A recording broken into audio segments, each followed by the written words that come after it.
ഓം ശാന്തി. ഭ്രുകുടി മധ്യത്തിൽ പ്രകാശിക്കുന്ന ഞാൻ ഒരു ചൈതന്യ നക്ഷത്രമാണ്.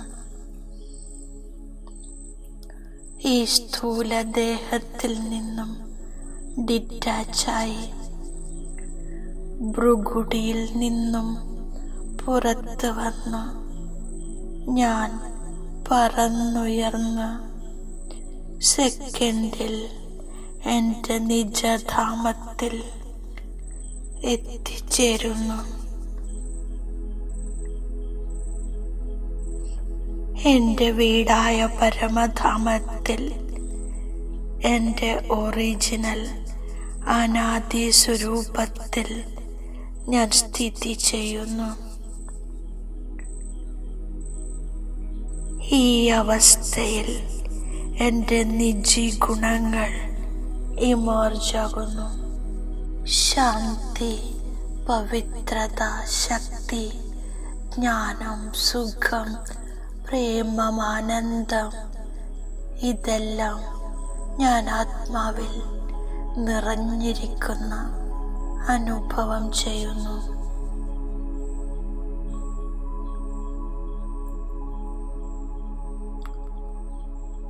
ദേഹത്തിൻ്റെയും ദേഹത്തിൻ്റെ ലോകത്തിൽ നിന്നും മുക്തമായി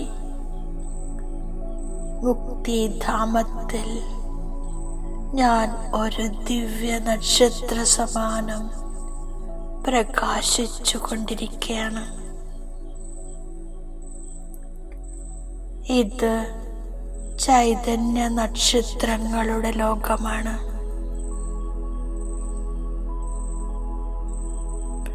പൂർണ്ണ പരമധാമത്തിലും നക്ഷത്രങ്ങളുടെ പ്രകാശവും തിളക്കവും പരന്നിരിക്കുന്നു. ഇപ്പോൾ ഞാൻ ഒരു അതിതേജോമയ നക്ഷത്രത്തെ മുന്നിൽ കാണുന്നു. അതെൻ്റെ പാരലൗകിക പിതാവ് ശിവപരമാത്മാവിൻ്റെതാണ്. ഇപ്പോൾ ഞാൻ പ്രകാശബിന്ദു ആത്മാ മുന്നിൽ supreme point of light Shiv Baba.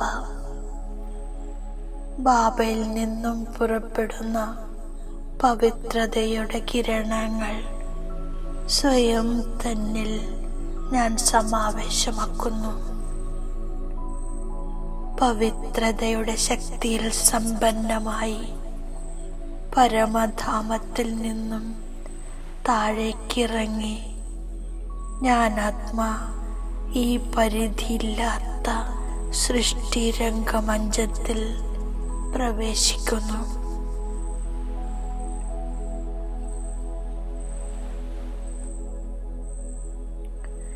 ദേഹത്തിലാണെങ്കിലും ദേഹത്തിൻ്റെ ആകർഷണങ്ങളിൽ നിന്നും ഞാൻ മുക്തമാണ്. ഞാൻ ഭ്രുകുടി മധ്യത്തിൽ ചൈതന്യ നക്ഷത്രമായി നിലകൊള്ളുന്നു. എൻ്റെ പാർട്ട് അഭിനയിച്ചുകൊണ്ട് ആത്മാ സഹോദരങ്ങളെ കാണുന്നു. ഞാൻ സദാ ഈ സ്മൃതിയിലിരിക്കുകയാണ്. നമ്മൾ ആത്മാക്കൾ ഒരു പരിധിയില്ലാത്ത പരിവാരത്തിലേതാണ്. ഒരു വീട്ടിൽ നിന്നും വന്നവരാണ്. ഒരു പരമാത്മാവിൻ്റെ കുട്ടികളാണ്. എല്ലാവരും അന്യോന്യം സഹോദരങ്ങളാണ്. സർവരുടെയും പ്രതി എനിക്ക് ആത്മീക ദൃഷ്ടിയാണ്, സിവിലായാണ്. ദേഹത്തിൻ്റെ ബോധമില്ല, ദേഹത്തിൻ്റെ ദൃഷ്ടി സമാപ്തം. ഇപ്പോൾ ഒരു ദേഹത്തിൻ്റെ ദൃഷ്ടിയുമില്ല, വികാരി സങ്കല്പവുമില്ല. സ്വയം സഹോദര ദൃഷ്ടി മാത്രം. സ്ത്രീ പുരുഷന്റെ ഭാവം സമാപ്തം.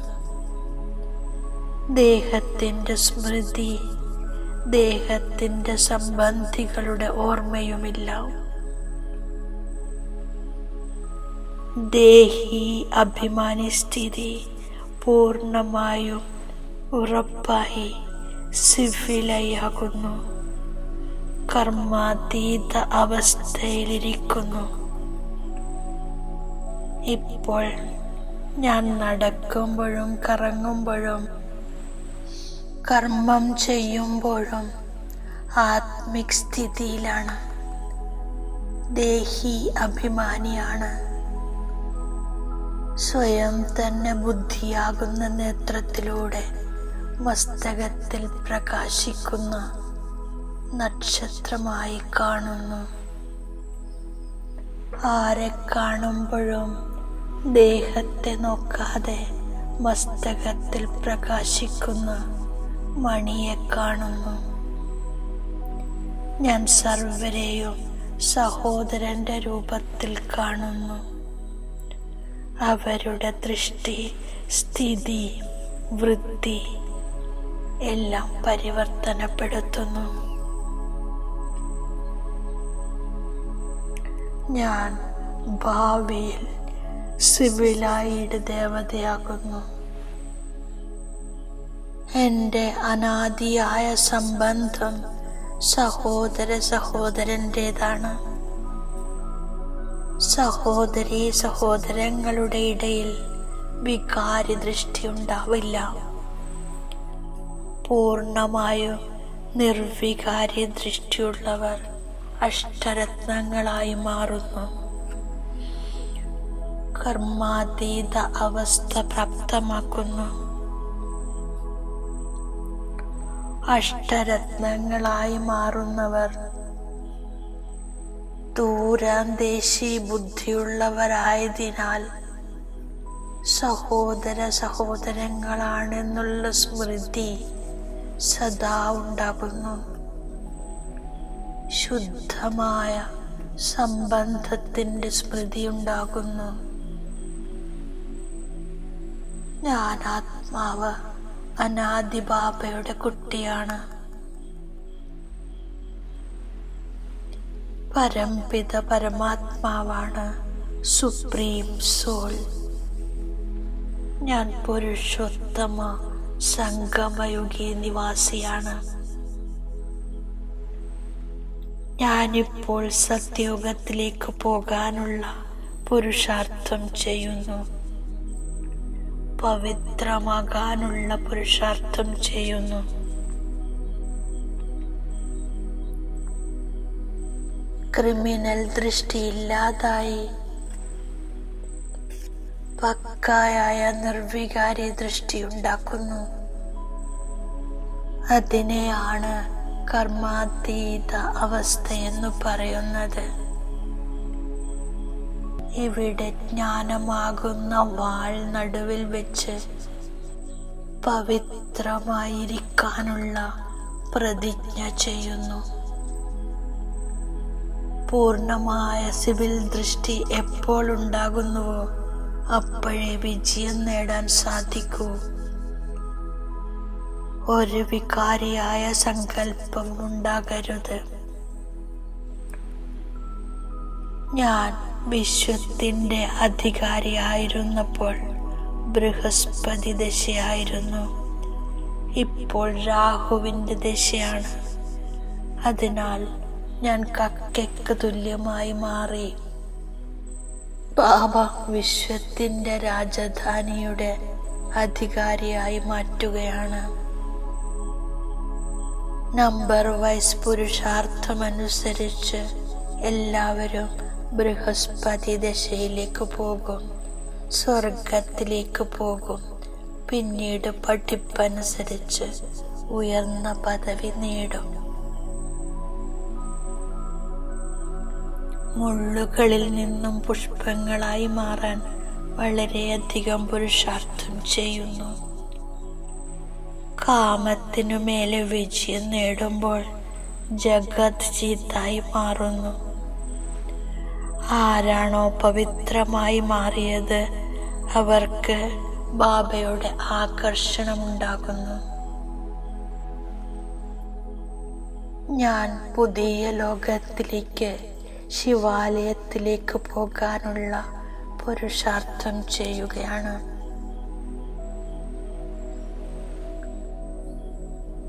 ഞാൻ ഗുണവാനായി ബാബയ്ക്ക് പ്രിയപ്പെട്ടവനായി മാറുന്നു. നല്ല നല്ല ഗുണങ്ങൾ ധാരണ ചെയ്ത് പുഷ്പമായി മാറുന്നു. അവഗുണങ്ങളെ ഇല്ലാതാക്കുന്നു. ഒന്നും തന്നെ ഓർമ്മ വരാത്ത, പൂർണ്ണമായും സിവിൽ ദൃഷ്ടിയുള്ള അവസ്ഥ ഉണ്ടാക്കി കൊടുക്കാനുള്ള പുരുഷാർത്ഥം ചെയ്യുന്നു. സദാ വൃക്ഷപതിയുടെ ദശയിലിരിക്കുന്നു. ഞാൻ ബാബയുടെ വരദാനത്തിൻ്റെ സ്വരൂപമാകുന്നു. ബ്രാഹ്മണ ജീവിതത്തിൽ സർവ ഖജനാക്കളെയും സഫലമാക്കി സദാ പ്രാപ്തി സമ്പന്നരായി മാറുന്ന സന്തുഷ്ടമണിയായി ഭവിക്കൂ. ആരാണോ സന്തുഷ്ടതയുടെ രത്നം അവർ സർവപ്രാപ്തി സ്വരൂപമാണ്. ഞാൻ എനിക്ക് ലഭിച്ച സർവ ഖജനാക്കളും ഉപയോഗിക്കുന്നു. എത്രത്തോളം സഫലമാകുന്നുവോ അത്രയും ഖജനാക്കൾ വർദ്ധിക്കുന്നു. ആരാണോ അവഗുണങ്ങളാകുന്ന കല്ലുകളെയല്ലാതെ നല്ല ഗുണങ്ങളാകുന്ന മുത്തുകൾ കൊത്തിയെടുക്കുന്നത് അവരാണ് ഹോളി ഹംസം. ഓം ശാന്തി.